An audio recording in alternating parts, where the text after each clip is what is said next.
Bonjour à tous et à toutes, les amis, ravi de vous retrouver autrefois à travers cette nouvelle vidéo, à travers laquelle on va essayer de continuer à vous expliquer, toujours sous forme de vidéo, comment effectuer une étude génie civil de A à Z et selon et suivant les règlements en vigueur.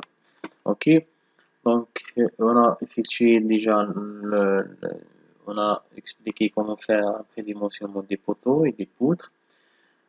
Bien sûr, vous savez tous que le prédimensionnement, juste, c'est un prédimensionnement, donc c'est un dimensionnement initial, mais le dimensionnement final, ce ne sera jamais qu'après un calcul des sections à la fin, ok? Et vérification de tous les articles de règlement, soit disant des règlements statiques, tout ce qui concerne bien calcul du béton à l'état limite selon le BOL, ou bien le DTR-BC de 41, ou bien le règlement parasismique, l'RPA, la version 2003, bien sûr.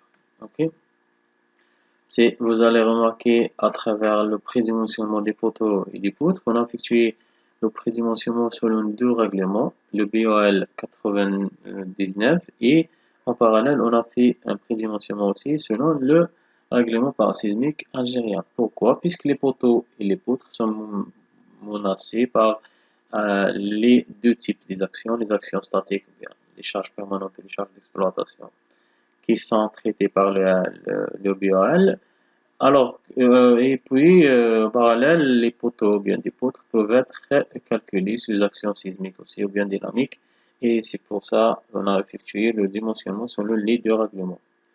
Vous savez tous qu'on fait généralement, je parle généralement, c'est pas toujours, mais généralement, les voiles sont préconisés ou bien sont dédiés à travailler les actions dynamiques et particulièrement les actions du séisme. C'est pour ça on appelle les voiles sismiques ou bien les voiles de contre-ventement.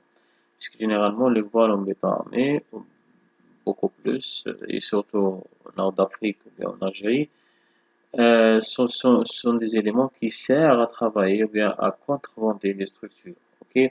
Et ça ne veut pas dire que vous ne pouvez pas avoir des voiles porteurs ou bien des voiles qui travaillent beaucoup plus chargement vertical, mais beaucoup plus on va voir ensemble au futur vidéo, Inch'Allah, on va vous expliquer les différents types de contreventement de structures et on va les discuter ensemble. Ok?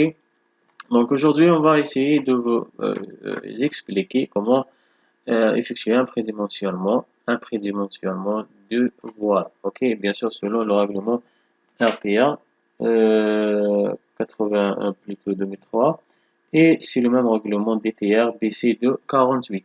Ok, donc on dit que on appelle un voile sauf si la condition comme suite appelée est vérifiée.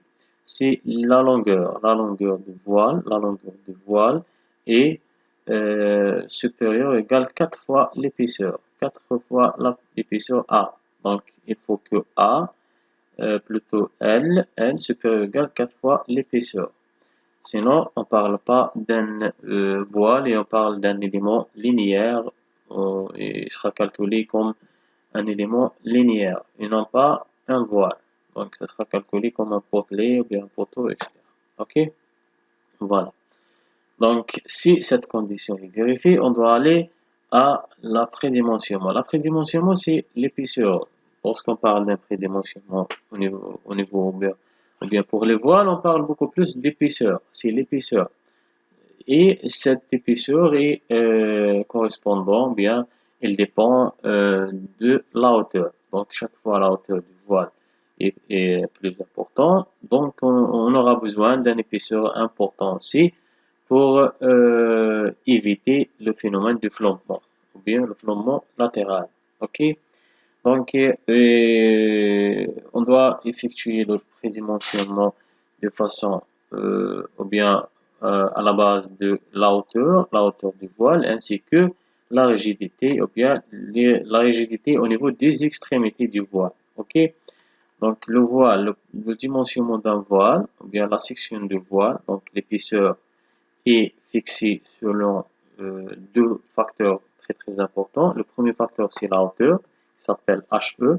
La hauteur libre, la hauteur, c'est le vide, donc c'est la hauteur d'étage moins l'épaisseur du plancher, ou bien la plus petite retombée de la poutre qui a un contact direct avec le voile. Ok, donc chaque fois le HE est important, chaque fois on aura besoin d'une épaisseur de voile aussi bien important. Ok, voilà.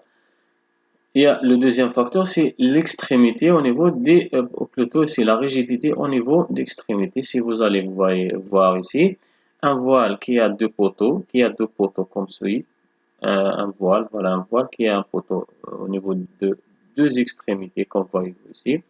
Ce poteau, au moins un des poteaux, il a une section, ou bien une face de supérieure égale à 2 fois l'épaisseur de voile, et l'autre côté 3 fois l'épaisseur de voile. Donc ici le même cas, s'il s'agit d'un voile qui a été borné par deux voiles aussi, un voile et au milieu un voile. Donc si c'est un voile qu'on peut dire il est beaucoup plus rigide au niveau des extrémités, et c'est pour ça on peut arrêter, ou bien on peut travailler selon la condition suivante. L'épaisseur du voile doit être supérieure ou égale HE, la hauteur libre, divisé par 25. Et le HE, par exemple, si vous avez un hauteur d'étage de 3,06, donc vous devez 3,06 enlever la plus petite retombée du poutre. Donc si vous avez par exemple deux types de poutres, voilà, un type de poutre qui a retombée de 40, donc ce sera 2,66. Et si vous avez une poutre de 0,35, donc c'est 2,71. Donc on travaille avec cette valeur de 71. Bien sûr, si les deux poutres de 35 et 40, les deux sont en contact avec, ou bien sont reposés sur des voiles, sur le même type de voile qu'on est en train de dimensionner. Ok, c'est la première, plutôt c'est le premier cas. Voilà la condition. Donc l'épaisseur doit être supérieure ou égale à HE divisé par 25. Si vous allez remarquer, chaque fois la rigidité au niveau des extrémités n'est pas vraiment importante. Chaque fois, le HE sera divisé par une valeur moins, ok, une valeur moins élevée, et puis vous aurez automatiquement une valeur d'épaisseur A supérieure à celle-là précédente. Pourquoi? Puisque toujours le chiffre qu'on doit diviser par est toujours chaque fois la rigidité au niveau des extrémités n'est pas importante, on doit aussi diminuer ce chiffre-là. Donc on va faire 22. Donc le HE divisé par 22, vous aurez une valeur moins que plutôt un épaisseur plus grand que l'épaisseur précédente. Ok, pour le même hauteur, même si le H est fixé ou bien constante, le H est toujours aussi le même, mais cette valeur est inférieure à celle-là. Ok, donc c'est le deuxième cas. S'il s'agit d'un poteau au niveau d'extrémité et de l'autre côté, il n'y a rien. Donc celle-là, elle est rigide au niveau des extrémités, au niveau d'une seule extrémité. Par contre, celle-là, elle est rigide à la bas, plutôt au milieu. Donc, on travaille selon la condition divisée par 22, HE divisé par 22. Et on passe au troisième cas, s'il s'agit d'un voile libre, un voile isolé, il n'est pas vraiment rigide au niveau des extrémités, il n'est pas vraiment rigide, il n'y a pas un poteau ou bien un voile au niveau des extrémités qui va rigidifier le voile au niveau des extrémités. Donc, le H, plutôt l'épaisseur, doit être supérieur ou égal à HE divisé par 20. Et c'est une valeur, si vous allez remarquer, c'est une valeur un peu importante que la précédente. Ok, voilà. C'est la condition principale selon laquelle on doit fixer ou bien on doit faire un prédimensionnement par un voile avant d'aller au calcul et vous allez voir comment effectuer étape par étape jusqu'à la fin. Ok. Bien sûr, pour un voile sismique, n'oubliez pas que l'épaisseur de voile est toujours supérieure à 15 cm. Ok. Il faut avoir minimum 15 cm. Ok. Donc, on va passer sur le fichier qu'on a prévu pour effectuer toutes ces leçons, bien toutes ces vidéos de formation. Voilà, c'est un dossier architectural. Donc, il y a par exemple trois types. On parle par le premier type, voilà un poteau et un voile au milieu. Le voile est relié les deux poteaux, ok, ou bien le voile est borné par les deux poteaux. Donc, ce cas-là doit être calculé selon la condition, voilà, HE divisé par 25. Pourquoi? Puisqu'il est de cas rigide au niveau des extrémités. C'est le cas présent. Ok, donc on va aller vers notre fichier. Donc on a fait par exemple ici trois cas des voiles. Bon, le premier cas c'est un voile entièrement rigide ou bien entièrement rigide au niveau des extrémités. Vous avez un poteau et le voile au milieu. Donc ce cas c'est le premier cas. Donc on va diviser le H, le HE divisé par 25. Si par exemple vous avez un étage, bon, nous on va aller vers l'étage le plus défavorable, bien la hauteur le plus défavorable. Si vous avez par exemple un RDC ou bien un étage élastique qui a un hauteur vraiment important, donc généralement au niveau de rez-de-chaussée, vous avez par exemple 3,23, ok, 3,23, bien 3,40. Si vous avez le rez-de-chaussée par exemple qui a un hauteur de 3,40 et les autres niveaux d'étage ou bien des étages courants qui ont un hauteur de 3,06, donc vous allez travailler avec 3,40 et non 3,06, puisque 3,06 c'est pas le cas le plus défavorable. Ok, 3,40, donc on doit élever la partie ou bien la retombée de la poutre qui repose sur un voile, sur le type de voile qu'on est en train de dimensionner. Donc 3,40 mois, vous avez déjà dimensionné aux séances précédentes, vous avez déjà dimensionné les poutres. Donc vous avez la retombée des poutres, soit des zones des poutres principales ou bien secondaires. Vous allez chercher la plus petite retombée des poutres qui a été bien qui repose sur ce type de voile et vous allez enlever cette partie. Ok, donc moi 0,40 par exemple, une poutre de 0,40, donc vous aurez une valeur de 3 mètres. Voilà, 3 mètres c'est le HE. Donc HE égale 3 mètres. 3 divisé par 25, ok, égale 0,12.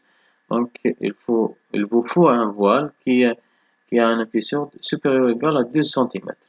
Il y a la condition ici supérieure ou égale à 15 cm. Donc vous allez travailler par minimum 15 cm.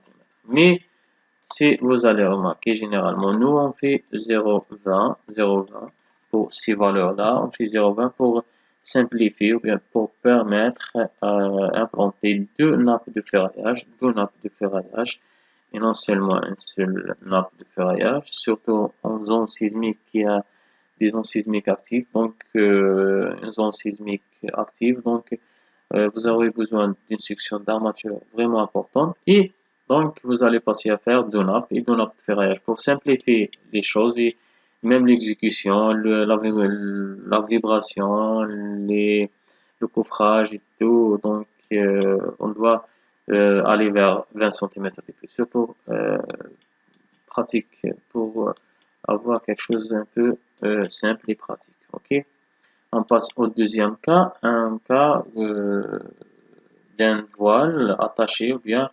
lié avec un seul poteau aux extrémités. Donc, il est partiellement rigide au niveau des extrémités et c'est le cas du deuxième cas selon l'RPA. Donc, le A, l'épaisseur, doit être fixé selon la condition HE divisé par 22. Si vous allez voir par exemple 3 divisé par 22, vous aurez 13. Alors qu'au début, on a vu 12. Donc, chaque fois la rigidité au niveau des extrémités n'est pas vraiment importante. Chaque fois, vous aurez besoin d'épaisseur importante.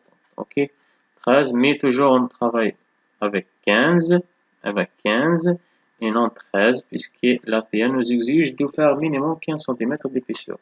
Ok, et comme j'ai dit déjà précédemment, si vous avez vous avez un ouvrage qui sera implanté dans une zone sismique active, donc automatiquement vous aurez besoin d'une section de ferraillage importante. Donc on doit faire un épaisseur qui nous permette d'implanter 2 nappes de ferraillage. Ok, voilà. On passe au troisième cas. Bon, c'est pas des j'ai juste fait ici des exemples juste pour vous expliquer. C'est pas une disposition des voiles selon laquelle on va bien prochainement on va Inch'Allah vous expliquer comment effectuer une disposition des voiles et comment effectuer une analyse modale spectrale pour une étude sismique. Ok, donc on passe au troisième cas, le cas d'un voile qui n'est pas aux extrémités, n'est pas rigide. Okay? C'est un voile isolé, c'est un voile indépendant. Voilà, ce voile-là sera calculé par la condition qu'on voyez-vous. Le troisième cas, HE divisé par 20. Donc si on garde toujours le même HE divisé par 20, vous aurez 15, minimum 15. Ok, supérieur ou égal à 15, mais généralement ce sont des voiles porteurs.